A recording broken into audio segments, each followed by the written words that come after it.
Okay 11th માં શું કહે છે? Polythene piece rubbed with wool is found to have a negative charge. Negative charge કોને છે? પોલિથીનને. ઓકે, જ્યારે તમે એને wool સાથે રબ કરો છો તો electrons are being transferred from wool to polythene, right? ક્યાંથી ક્યાં ગયા? wool to polythene. ચલો આટલું ક્લિયર. પોલિથીન ને નેગેટિવ ચાર્જ હોય છોકરાઓ, તો પોલિથીન ઇલેક્ટ્રોન ગેઇન કર્યા. કેટલો નેગેટિવ ચાર્જ છે? Okay, Q is equals to -3 into 10⁻⁻7 કુલમનો નેગેટિવ ચાર્જ છે. તો find the number of electrons transferred from which to which. એ તો કહી દીધું ને, from wool to polythene. Number of electrons એટલે Q equals to any students. So n is equals to -3 into 10⁻⁷ upon electron no charge. Thank you, n.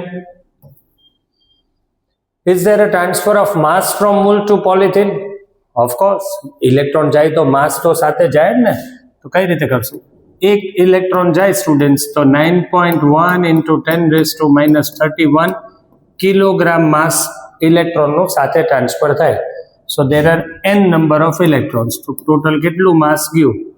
Mass is equals to n times mass of one electron. Clear? એકદમ easy છે ને students. એક electron આટલું માસ સાથે જાય, આટલા electrons transfer થાય તો ટોટલ કેટલું માસ થશે? Cross multiply, that's it. Clear? Done. Next one. Two insulated charged copper spheres A and B have their centers separated by a distance of 50 cm.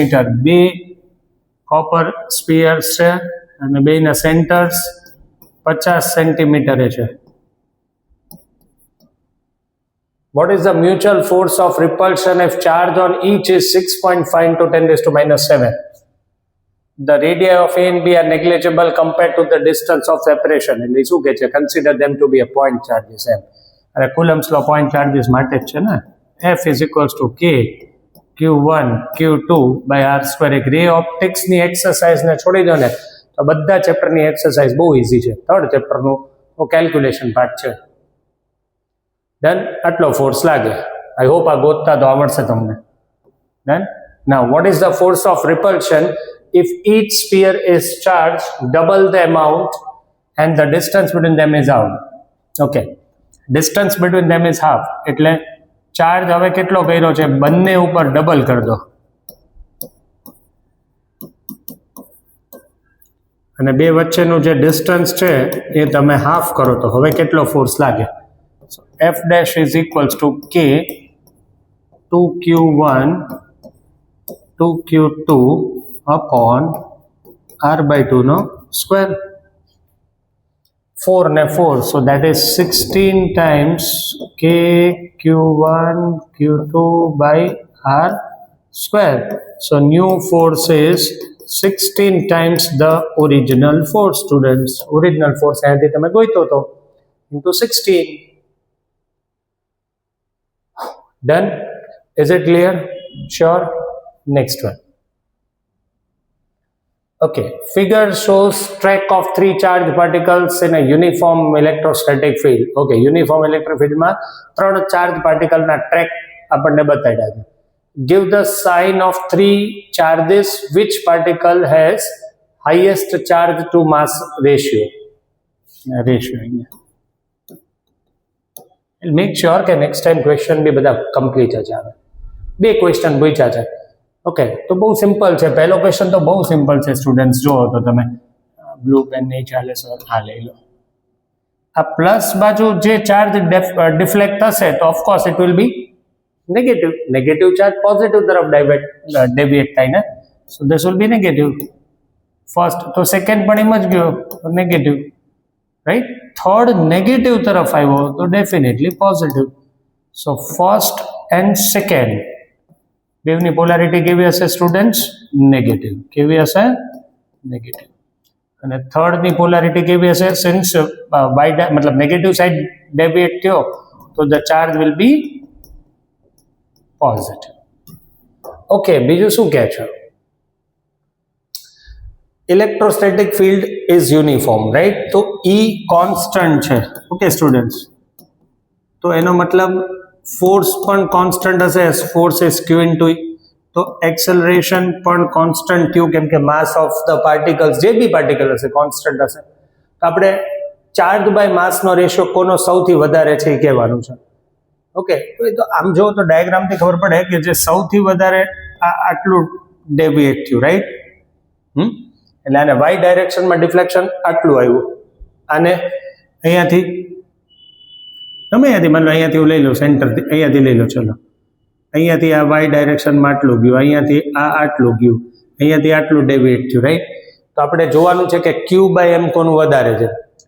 તો એક્સેલરેશન કોન્સ્ટન્ટ છે તો આપણે ત્રણ ઇક્વેશનમાંથી એક યુઝ કરીએ, y ઇઝ ઇક્વલ્સ ટુ આ use કરીએ, half AT square, એ એટલે QE by M. Okay okay, T square, તો હું કહી શકું કે let this length be L. L length cover કરે છે V વેલોસિટીથી, તો અહીંયા કહી શકું velocity is length by time, I mean displacement by time. તો T સ્ક્વેરની જગ્યાએ હું શું લખી શકું? L બાય V નો સ્ક્વેર. આવું એક કેમ કરું છું? બેઝિકલી મારે જોવું છે કે Q બાય M કોના પર ડિપેન્ડ કરે છે. તો જો તમે electric field is constant, length, velocity, too બધું કોન્સ્ટન્ટ, તો in a way y is proportional to Q by M. Now what is y? Displacement in vertical direction, right? તો થર્ડ ચાર્જનું ડિસ્પ્લેસમેન્ટ વધારે છે, તમે ડાયાગ્રામ પરથી જોઈ શકો છો. એનો મતલબ થર્ડ ચાર્જને Q બાય M નો રેશિયો સૌથી વધારે હશે. પડી ખબર? Shall I repeat? ઘણાને એવું થતું હશે શું કરાયું, જો સમજો તમે ક્વેશ્ચનમાં એક્સેલરેશન કોન્સ્ટન્ટ છે એટલે we can use either of those three equations, right? જ્યારે એક્સેલરેશન કોન્સ્ટન્ટ હોય ત્રણ ઇક્વેશન યુઝ કરે. તો હાફ AT સ્ક્વેર યુઝ કરું છું, એક્સેલરેશન T એટલે L બાય V નો સ્ક્વેર. એવું એટલે કરું છું કે I am making other terms as constant, જેથી કરીને પરફેક્ટ પ્રોપોર્શનાલિટી મને મળે. તો ખબર પડી કે ભાઈ બાકી બધું કોન્સ્ટન્ટ છે, તો Q by M directly proportional to y છે. ને what is y? y is displacement in vertical direction, right? તો આમાં દેખાય છે કે થર્ડ ચાર્જનું y ડાયરેક્શનનું ડિસ્પ્લેસમેન્ટ સૌથી વધારે છે, તો એનો મતલબ થર્ડ ચાર્જને Q બાય M નો રેશિયો સૌથી વધારે છે. So it is maximum for third charge. Clear? Done, students? Is it? Next one. Consider a uniform electric field. Consider a uniform electric field. What is the flux of this field through a square of 10 centimeter on a side whose plane is parallel to YZ? Okay. Electric field કેટલી છે આપણે જોઈ લઈએ. એને શું કીધું છે? એક સ્ક્વેર છે સ્ટુડન્ટ્સ. સ્ક્વેર કઈ બાજુ પ્લેસ કરેલું છે? 10 centimetre, and plane is parallel to YZ. Okay, એટલે parallel to YZ એટલે આવી રીતે રાઈટ? ઓકે, આ કેટલું છે? 10. આ કેટલું છે? 10. આનો એરિયા વેક્ટર આમ બને ઓફકોર્સ. ઇલેક્ટ્રિક ફિલ્ડ કઈ બાજુ છે? ઓકે, ઇલેક્ટ્રિક ફિલ્ડ આપેલી છે. It's missing in this question. Electric field is 3 into 10 raised to 3 I cap Newton per coulomb. So electric field is also in x direction. Electric field ક્યાં છે? x direction માં છે ને? Yes, so E and A both are in same direction. So the angle between them is 0.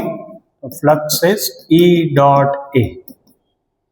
E કેટલું છે? 3 into 10 raised to 3 I cap લખો હોય તો લખજો, તો પછી એરિયા વેક્ટરની સાઇન આપજો. You can do it. into area 10 centimetre એટલે સ્ક્વેર એટલે 100 સેન્ટીમીટર સ્ક્વેર થયું, એટલે 10 raised to -2 I cap થયું. સ્ટુડન્ટ્સ ખબર પડે છે? આમ છે YZ પ્લેનમાં, એટલે એનો એરિયા વેક્ટર આમ થાય, એટલે એ x માં થયો. ઇલેક્ટ્રિક ફિલ્ડ પણ x માં છે, so both are in same direction, so the angle between them is 0. તો flux is E dot A, EA cos 0. और simply E dot A multiply करो ना, कोई इश्यू नहीं. 3 into 10 raised to 3 I cap. Area 10 centimeter, so 100 centimeter square. So that is 100 into 10 raised to -4 meter square. So that is 10 raised to -2. Flux is 30 Newton meter square by coulomb. Now what is the flux through the same square if normal makes an angle 60 degree? Normal makes an angle 60 degree એટલે આવું કહે છે, થોડું આ change કરી દો. Electric field તો એમ જ છે, યસ ઇલેક્ટ્રિક ફિલ્ડ તો એમ જ છે. એટલે આવું થયું. થોડો સ્ક્વેરનો એરિયા આમ છે, ઇલેક્ટ્રિક ફિલ્ડ આમ છે, it is making an angle 60 degree, making an angle 60. તો કાંઈ વાંધો નહીં. Case 2 flux is equals to EA cos 60. Simple વાત છે ને, બે વચ્ચેનો એંગલ 60 ડિગ્રી થઈ ગયો ને. EA cos 60 એટલે students 1/2. Flux is equals two 30 into 1/2. બોલો ક્લિયર? જોઈ લો, આપણે કોઈ ઉતાવળ નથી, પણ તમને એવું લાગે ફાસ્ટ જાય છે તો આપણે શાંતિથી જઈએ. પહેલા આમ હતો, પછી આને આમ 60 ડિગ્રી ટર્ન કરો છો, તો E અને A વચ્ચેનો એંગલ 60 ડિગ્રી થઈ જાય ને સ્ટુડન્ટ્સ. ક્લિયર છે? નાના ક્વેશ્ચન્સ છે. Next one. What is the net flux of uniform field of exercise number 14 through a cube of side 20 oriented so that its faces are parallel to coordinate plane? એટલે આવું કહે છે કે cube બનાવો. Cube.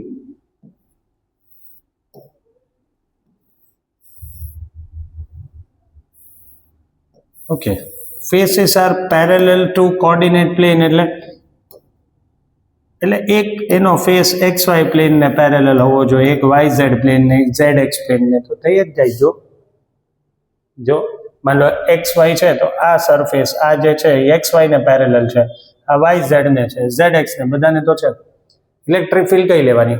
તો કે આગળના ક્વેશ્ચનમાંથી લેવાની. એટલે ઇલેક્ટ્રિક ફિલ્ડ આમ થઈ X ડાયરેક્શનમાંથી, એટલે 3 × 10⁻³ છે ને ઇલેક્ટ્રિક ફિલ્ડ, એ જ લેવાની છે ને. Yes right. ઇલેક્ટ્રિક ફિલ્ડ આમ થઈ સ્ટુડન્ટ્સ. સો બેઝિકલી જુઓ તો તમે એ અહીંયાથી આમ અને આમ ચાર સાઈડમાંથી તો ફ્લક્સ જ પાસ નહીં થાય. ચાર સાઈડમાંથી તો ફ્લક્સ જ પાસ નહીં થાય ભાઈ. આનો એરિયા વેક્ટર આમ થાય ને સ્ટુડન્ટ્સ. ઇલેક્ટ્રિક ફિલ્ડ આમ 90 નો એંગલ, આનો એરિયા વેક્ટર દેખાડું તમને. આનો એરિયા વેક્ટર આમ થાય ને, ઇલેક્ટ્રિક ફિલ્ડ આમ છે 90, એરિયા વેક્ટર આમ, ઇલેક્ટ્રિક ફિલ્ડ આમ 90. આમ અને આમ નહીં થાય. only flux will be passing through this surface and this surface. હા, તો જુઓ તમે બીજી વસ્તુ, આનો એરિયા વેક્ટર આમ છે સ્ટુડન્ટ્સ, આઉટવર્ડ બહારની સાઈડ, આનો બહારની સાઈડ આમ છે, રાઈટ. તો આની ઇલેક્ટ્રિક ફિલ્ડ આમ છે. So this is inward flux into A. અને બસ આ સાઈડથી ફ્લક્સ શું આવશે? નેગેટિવ EA cos 180 એટલે માઇનસ EA. અને અહીંયા બે એક જ ડાયરેક્શનમાં છે, તો અહીંયા શું આવશે? Plus EA. અહીંયા શું આવશે? Minus EA. તો નેટ ફ્લક્સ શું થયો students? Net flux will be minus EA plus EA 0. જો ને સિમ્પલ વાત છે. આ ફેઝમાં ફિલ્ડ લાઇન એન્ટર થાય છે ને આ ફેઝમાંથી બહાર આવે છે, તો આ ઇનવર્ડ થયું, આઉટવર્ડ થયું. Inward flux is negative, outward flux is positive, so net flux will be 0. Done. Next one. Careful measurements of electric field at the surface of a black box indicates that the net outward flux through the surface of the box is 8 × 10⁻³ એવું કહે છે કે black બોક્સમાંથી આટલો flux બહાર આવે છે 8 × 10⁻³. So what is the net charge enclosed inside what is the net charge inside the box? Flux એટલે Gauss law Q/ε0 8 × 10⁻³. તો Q શું થાય? 8 × 10⁻³ ε0. થઈ ગયું? ઇઝી છે ને? કઈ છે ને? Flux Q/ε0. હવે if net outward flux through the square of the box were 0, અગર એ બોક્સમાંથી નેટ ફ્લક્સ જો બહાર નો આવે, 0 આવે, નેટ ફ્લક્સ 0 હોય, could you conclude that there were no charge inside the box? તો તમે એવું કન્ક્લુડ કરી શકો કે અંદર કોઈ ચાર્જ જ નહીં હોય? ના, એવું નો કન્ક્લુડ થાય ને. સપોઝ અંદર ડાયપોલ મૂકી દો, યા ઇક્વલ અને અપોઝિટ ચાર્જીસ ગમે એટલા મૂકી દો, તો એ તે સિગ્મા ક્યુ એન્ક્લોઝડ 0 આવે. યસ, સિગ્મા ક્યુ એન્ક્લોઝ 0, તો net flux will be 0. Flux 0 હોય એનો મિનિંગ એવો ન થયો ને કે અંદર ચાર્જ જ નહીં હોય. ચાર્જ ઇક્વલ અને અપોઝિટ પણ હોઈ શકે ને, ઓફકોર્સ. તો could you conclude that there were no charges? No, we cannot conclude that.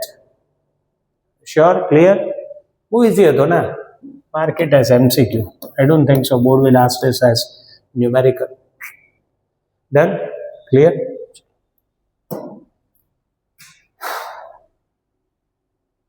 Point charge of 10 microcoulomb is at a distance 5 centimeter directly above the center of a square of side 10 as shown in the figure. Okay. What is the magnitude of flux through the square? Okay, આવું કે છે, symmetry માં question છે. આ square છે, directly ઉપર અહીંયા એક ચાર્જ રાખો છે, તો હવે આમાંથી કેટલો ફ્લક્સ થાય? આપણે સમજાવ્યું હતું ને સ્ટુડન્ટ્સ કે ગોઝ લો એપ્લિકેબલ બધે છે, ગોઝ લો બધે એપ્લિકેબલ છે, પણ સિમેટ્રી હોય ત્યાં વધારે યુઝફુલ છે. તો આપણે શું કરશું, આને સેન્ટર ઉપર લાવવા માટે શું કરશું? એવી રીતના ક્યુબ બનાવશું. થયું? તમારે એક આખો ક્યુબ બનાવું ત્યારે એક્ઝેક્ટલી આ ચાર્જ સેન્ટરે આવે. તો હવે આખા 6 સાઈડમાંથી 1 2 3 4 5 અને 6 સાઈડમાંથી students Q by epsilon naught flux જાય. આપણને તો ખાલી આ એક સાઈડમાંથી પૂછ્યું છે ને, આમાંથી પૂછ્યું છે. It is 1/6 of this part, right? So flux passing through square which is being asked in the question is equals to 1/6 of Q by epsilon naught. Got it? Q is already given to you students, 10 microcoulomb. એ મૂકી દેજો. Is it clear? Done.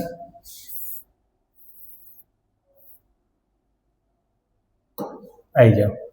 Point charge of 2 microcoulomb is at the center of Gaussian surface which is 9 centimeter on edge. What is the net flux through the surface? આ તો simple છે ને. Point charge 2 is at the center, centre ઉપર હોય તો flux કેટલો જાય? Surface માંથી Q by epsilon naught. Already charge is at the center, right? 2 microcoulomb નો ચાર્જ છે, સેન્ટર ઉપર પડ્યો છે, જેની લેન્થ 9 સેન્ટીમીટર હોય, એની આનું લેવા દેવા. Q by epsilon naught. MCQ. Sir તમે બધા MCQ લખાવતા હતા, પણ જે MCQ ટાઈપનો હોય તો લખાવવું પડે ને યાર. Clear? Charge is already at the center of the cube, so you have to find the flux through the surface of the cube. Q by epsilon naught. Symmetrically તો છે, right? A point charge causes an flux of -1 into 10 raised to 3 to pass through a spherical surface of 10 centimeter radius centered on the charge. એટલે અહીંયા એક charge છે અને આમાંથી flux pass થાય છે, આની રેડિયસ છે 10. કેટલો ફ્લક્સ પાસ થાય છે સ્ટુડન્ટ્સ? -1 into 10 raised to 3. આટલો ફ્લક્સ પાસ થાય છે 10 સેન્ટીમીટર રેડિયસમાંથી. Radius were doubled. How much flux would pass through the surface? Flux is independent of radius ને. ફ્લક્સ શું છે? Q sigma Q enclosed by epsilon naught ને. તો આમાં ક્યાં રેડિયસ સાથે કઈ લેવા દેવા છે? ના. So flux will remain same. Flux will remain same, students. Got it? Flux is independent of radius, na? It does not depend on radius. And what is the value of point charge? Since flux is negative, so charge will be negative. Negative charge no inward flux. So I મૂકી દો અહીંયા આમાં -1 into 10 raised to 3 equals to Q by epsilon naught. So now what is Q? -1 into 10 raised to 3 into 8.854 into 10 raised to -12. Done? Bhai easy question છે. Clear? Next one. Conducting sphere of radius 10 centimeter has unknown charge. એક sphere છે, conducting sphere, radius છે 10 centimeter. એક unknown charge છે. If electric field 20 centimeter from the center is given, okay, electric field 20 centimeter એટલે અહીંયા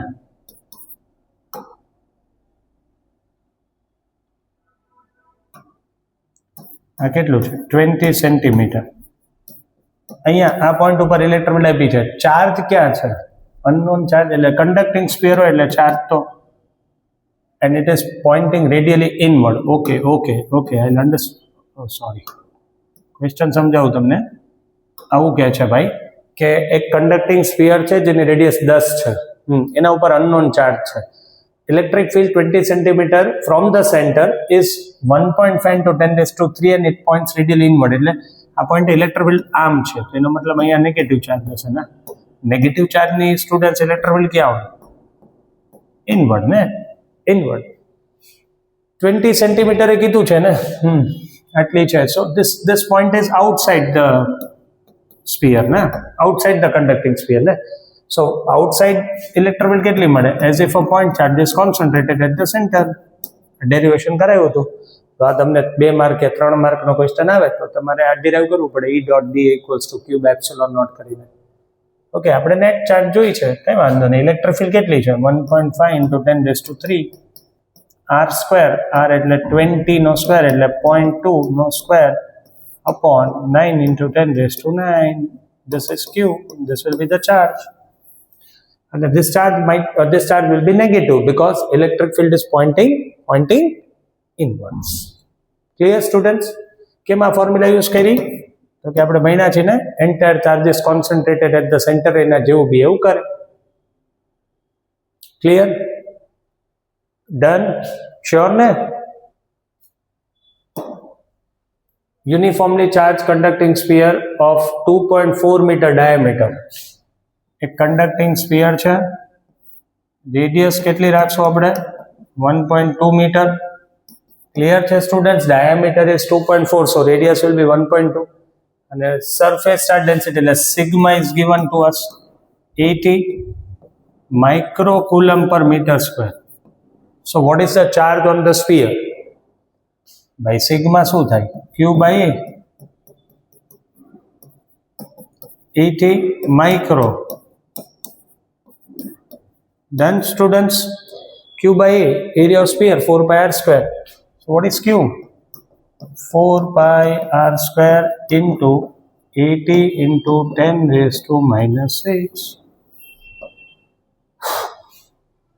કઈ કર્યું જ નથી. સિગ્મા આપ્યું છે.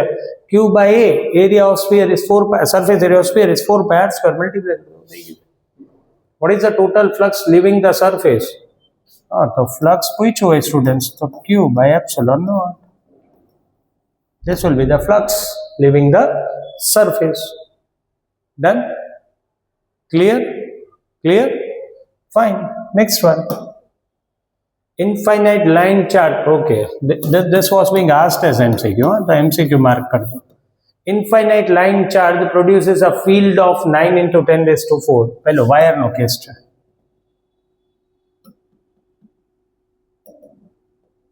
કેટલી ઇલેક્ટ્રિક ફિલ્ડ બનાવે છે? 2 સેન્ટીમીટર ઉપર.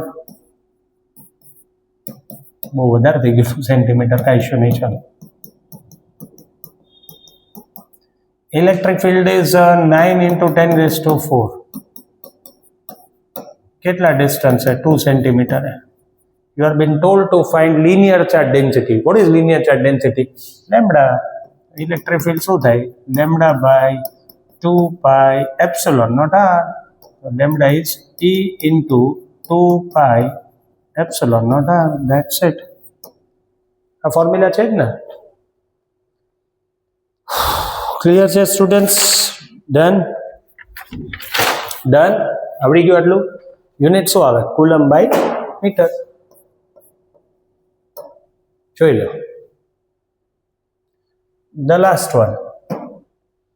2 large thin metal plates are parallel and close to each other. બે large એટલે infinitely long. બે metal plates છે. અને charge density of opposite sign એટલે અહીંયા પ્લસ આપ્યું છે અને અહીંયા માઇનસ આપ્યું છે students. Done? charge density equal છે એટલે sigma 1 equals to minus sigma 2, which is 17 into 10⁻22.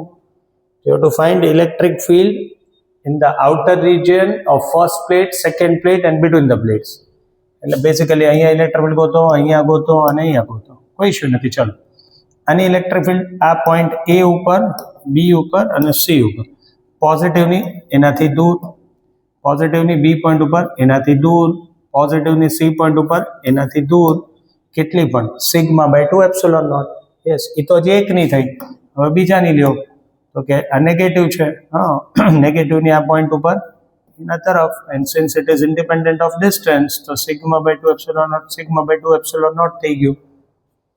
Sigma તો સેમ જ છે ને સ્ટુડન્ટ્સ. યસ, અને નેગેટિવની પોઈન્ટ બી ઉપર એની તરફ તો આ બી સિગ્મા બાય 2 એપ્સિલોન નોટ, આનું પણ સિગ્મા બાય 2 એપ્સિલોન નોટ, અને એ નેગેટિવની પોઈન્ટ સી ઉપર એની તરફ sigma by 2 epsilon naught, sigma by 2 epsilon naught. Students એવડું આ કેન્સલ આઉટ થઈ ગયું, આ કેન્સલ આઉટ થઈ ગયું. Since they are of same charge density, opposite in direction, they will cancel each other. વચ્ચે એડ થઈ ગયું તો બી પોઈન્ટ ઉપર તમને મળશે બિટવીન ધ પ્લેટ્સ વાળામાં, અહીંયા કેટલી મળશે? બાકી બીમાં શું કહેવાનું? 0. કેટલી મળે? Sigma by 2 epsilon naught plus sigma by 2 epsilon not.